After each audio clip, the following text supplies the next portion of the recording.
Assalamualaikum warahmatullahi wabarakatuh. Perkenalkan, nama saya Sarihat, saya dari jurusan Interdisipliner Islamic Studies, konsentrasi Psikologi Pendidikan Islam. Nah, dalam video kali ini saya akan memaparkan sedikit materi terkait pendidikan karakter dari mata kuliah Pendidikan Nilai dan Spiritual Islam. Nah, penasaran kan bagaimana isi videonya? Mari kita simak.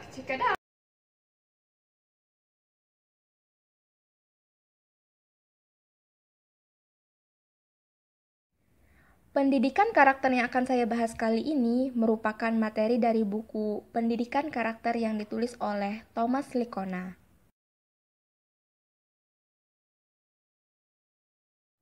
Thomas Lickona adalah tokoh pendidikan karakter. Beliau memiliki pengaruh luas di dunia akademis dan sekolah-sekolah di berbagai negara. Beliau adalah pakar psikologi perkembangan, sekaligus guru besar pendidikan di State University of New York di Cortland. Beliau merupakan penerima Sandy A Lifetime Achievement Award dari The Character Education Partnership. Beliau juga sudah banyak menulis buku-buku tentang karakter. Salah satu buku beliau adalah Pendidikan Karakter yang akan saya bahas kali ini. Menurut Lickona, pendidikan karakter adalah pendidikan untuk membentuk kepribadian seseorang melalui pendidikan budi pekerti yang hasilnya terlihat dalam tindakan nyata seseorang, yaitu tingkah laku yang baik, jujur, bertanggung jawab, menghormati orang lain, kerja keras, dan sebagainya.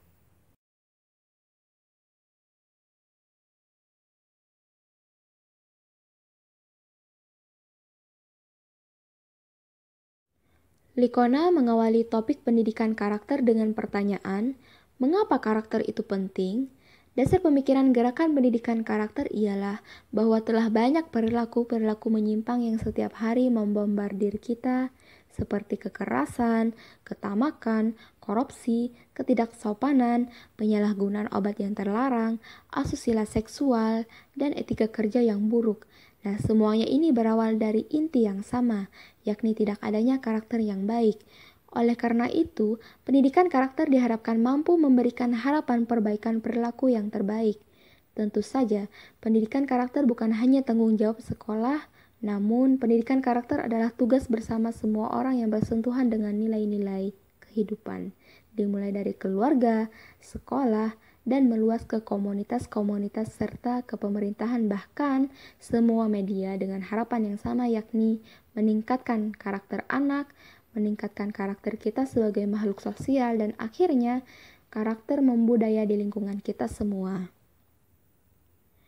Yang kedua, menurut Lickona, karakter yang baik adalah terdiri dari mengetahui hal yang baik, menginginkan hal yang baik, dan melakukan hal yang baik. Ketiga hal ini diperlukan untuk mengarahkan suatu kehidupan yang bermoral.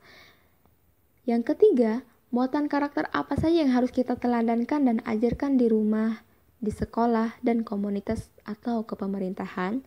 Dalam buku ini, Lickona mengajukan 10 kebaikan atau karakter yang paling esensial dan yang paling utama yang harus kita tanamkan kepada peserta didik, yaitu kebijaksanaan, keadilan, ketabahan, pengendalian diri, kasih sayang, sikap positif, kerja keras, ketulusan hati, berterima kasih atau bersyukur, dan kerendahan hati. Tentu saja dalam pendidikan karakter, kita bisa menambahkan nilai-nilai kebaikan yang lainnya. Hal ini dapat dilakukan sejauh kualitas-kualitas itu tidak hanya baik menurut kita sendiri, namun benar-benar baik secara objektif. Yang keempat adalah bagaimana penerapan pendidikan karakter-karakter esensial yang telah saya sebutkan tadi. Pengalaman menunjukkan bahwa strategi komprehensif itu perlu ditopang oleh 4 kunci keberhasilan. Keempat kunci keberhasilan pendidikan karakter itu adalah keterlibatan guru dan karyawan sekolah, keterlibatan siswa, keterlibatan orang tua siswa, dan keterlibatan komunitas karakter. Nah, mari kita lihat bagaimana keterlibatan keempat lingkungan ini.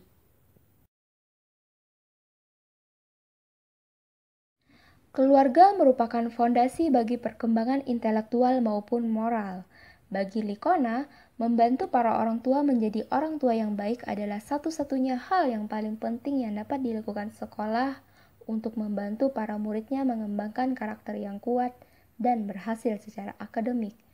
Nah, ada beberapa prinsip praktis yang disarankan untuk mendidik anak dalam lingkungan keluarga ini. Prinsip ini dikembangkan berdasarkan hasil penelitian. Yang pertama, buatlah pembangunan karakter sebagai prioritas yang paling tinggi. Nah, sekarang ini banyak orang tua menaruh perhatian yang sangat besar kepada sekolah yang bagus dan bergengsi untuk anak-anaknya.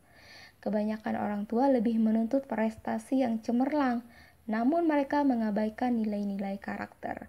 Mereka lupa bahwa pembangunan karakterlah yang lebih penting dari pendidikan tersebut.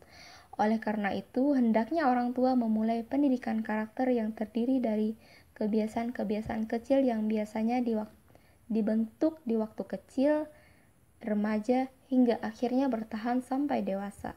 Nah, orang tua dapat membangun pembentukan karakter sejak dini. Yang kedua, jadilah orang tua yang otoritatif.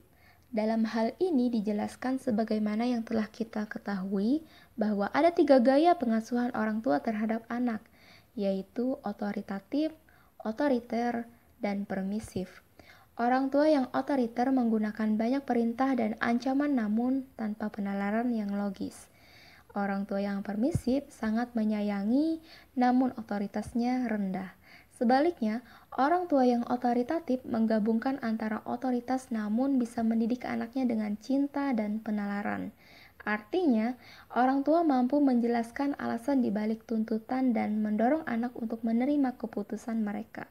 Orang tua bisa menggunakan kekuasaannya untuk menjalankan aturan dan standar-standar kebaikan tanpa mengabaikan kebutuhan anak atau tetap mendengarkan keluh kesah anak. Nah, psikolog Universitas Temple Lawrence Steinberg dan para kolega mempelajari ada 20.000 remaja dan keluarga mereka dari 9 komunitas yang berbeda di lintas Amerika.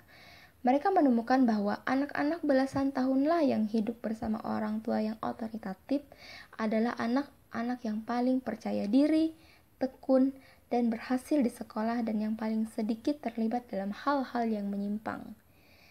Yang ketiga, cintailah anak-anak. Nah, banyak studi yang menunjukkan bahwa pentingnya cinta orang tua bagi perkembangan kesehatan anak. Cinta membentuk anak-anak merasa aman, berarti, dan bernilai. Ketika mereka merasa aman dicintai, mereka menjadi terikat kepada orang tua secara emosional. Keterikatan itulah yang membuat mereka lebih tanggap kepada otoritas dan bersikap menerima nilai-nilai ataupun keputusan-keputusan orang tua. Yang keempat, ajarkan anak dengan contoh. Orang tua perlu mempraktekkan apa saja yang ia nasihati kepada anaknya. Daripada sekedar menasihati bagaimana bersikap yang baik, lebih baik berikanlah contoh bagaimana sikap yang baik kepada teman, tetangga, guru, dan lain-lain. Karena anak sejatinya adalah peniru yang ulung. Anak lebih sering melihat langsung bagaimana orang tuanya bersikap daripada mendengarkan nasihat orang tua. Karena pengajaran moral langsung membantu membentuk hati nurani dan kebiasaan-kebiasaan berperilaku anak. Kelima, beri kesempatan anak untuk mempraktekkan kebaikan. Semua kebaikan berkembang melalui praktek, karena kita tidak mengembangkan kebaikan hanya dengan membicarakannya. Dalam hal ini, ada banyak cara orang tua memberikan berbagai kesempatan kepada anaknya untuk mempraktekkan kebaikan-kebaikan. Untuk permulaan, kita dapat memberi mereka tanggung jawab nyata dalam keluarga seperti memperkerjakan di perkarangan, membantu menyiapkan makanan, membersihkan perumahan, menjaga adik, dan lain-lain. Contoh yang lainnya seperti mengerjakan tugas sekolah atau PR, karena PR adalah bagian tanggung jawab. Nah, dalam hal ini, anak-anak harus melihat PR bukan hanya sebagai cara untuk naik kelas, tetapi sebagai kesempatan untuk mengembangkan kebiasaan karakter yang baik, seperti disiplin diri dari melaksanakan tugas dengan senang hati. Nah, orang tua dapat membantu anak-anaknya membentuk kebiasaan mengerjakan PR dengan baik. Dan yang terakhir adalah memupuk perkembangan spiritual. Nah, ini merupakan pendidikan yang paling penting dari semua pendidikan karakter yang telah saya sebutkan tadi. Mengapa demikian? Karena tanpa spiritual, seseorang akan kehilangan makna dalam hidupnya. Maka dari itu, seharusnya orang tua mengajarkan untuk selalu memupuk perkembangan spiritualnya sejak dini.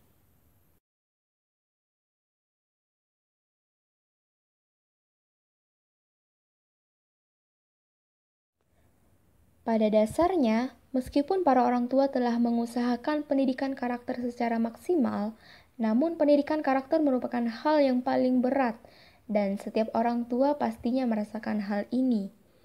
Nah, disinilah perlu direncanakannya pembangunan kemitraan yang kuat antara keluarga dan sekolah. Namun, poin penting yang perlu diingat di sini adalah yang pertama, keluarga tetap merupakan pertama dan yang paling penting pengaruhnya terhadap karakter seorang anak. Yang kedua, pekerjaan sekolah adalah memperkuat nilai-nilai karakter yang positif yang diajarkan di rumah. Nah, pada kenyataannya saat ini adalah sebaliknya. Banyak orang tua masa kini yang telah melimpahkan peran mereka dalam pendidikan karakter kepada sekolah. Nah, apabila hal ini terjadi, sekolah harus memperjelas dan mengarahkan bagaimana hubungan pendidikan karakter di rumah dan di sekolah.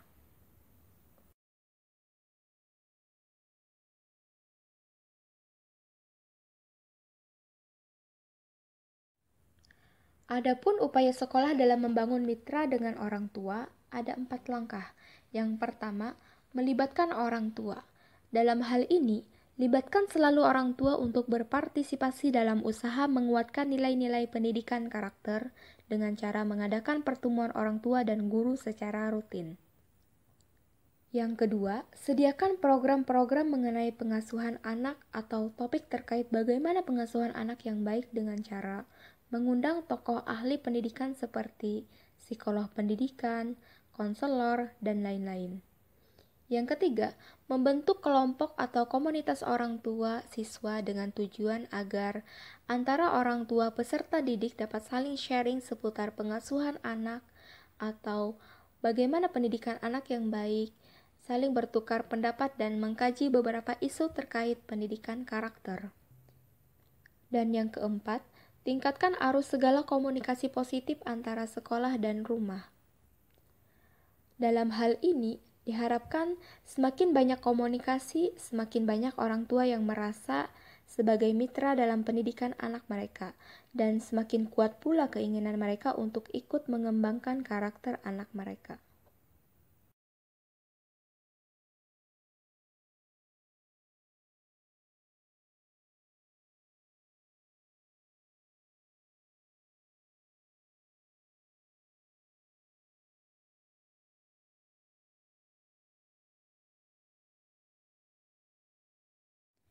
Sekolah merupakan tempat bagi pendidikan berlangsung. Nah, di sini pendidikan yang harus didahulukan adalah pendidikan karakter itu sendiri. Lalu, bagaimana sekolah itu bisa menjadi tempat di mana kualitas-kualitas moral dan intelektual diteladankan, dijunjung, didiskusikan, dan dipraktikkan dalam setiap bagian-bagian di sekolah? Dalam hal ini, ada beberapa strategi untuk menjadikan suatu sekolah berkarakter. Yang pertama, buatlah tolak ukur. Tolak ukur adalah suatu kepercayaan atau cara yang mengungkapkan nilai dan aspirasi dari semua anggota komunitas sekolah. Menciptakan tolak ukur sekolah dapat dimulai dengan memeriksa pernyataan misi sekolah. Apakah nilai-nilai etis dan intelektual yang diungkapkan dalam misi tersebut? Apakah nilai-nilai penting yang kurang atau yang harus dibuat lebih jelas dalam suatu tolak ukur? Dalam Educating for Character in the Denver Public Schools, Charles Albot dan David Fulton menyatakan bahwa banyak sekolah yang telah menciptakan pendidikan karakter yang mendalam dan sukses dengan bantuan tolak ukur.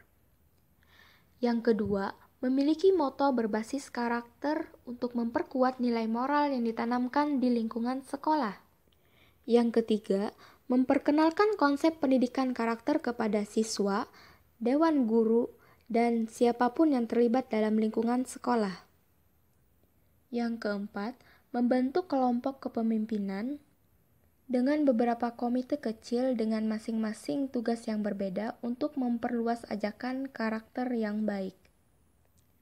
Dan yang terakhir, mengembangkan basis pengetahuan dengan cara memperluas pengetahuan dengan mencari informasi lewat literatur yang terkait pendidikan karakter.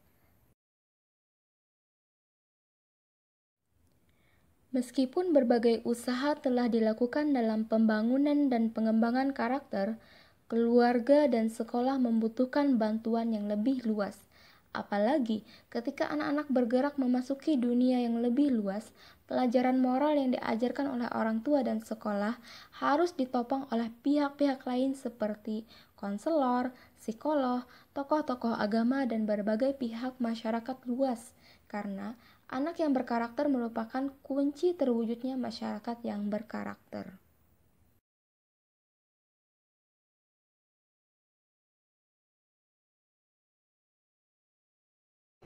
Nah, sedikit pemaparan terkait materi pendidikan karakter dari Thomas Likona. Semoga bisa dipahami dan diaplikasikan dalam dunia pendidikan, dan thanks for your writing. Wassalamualaikum warahmatullahi wabarakatuh.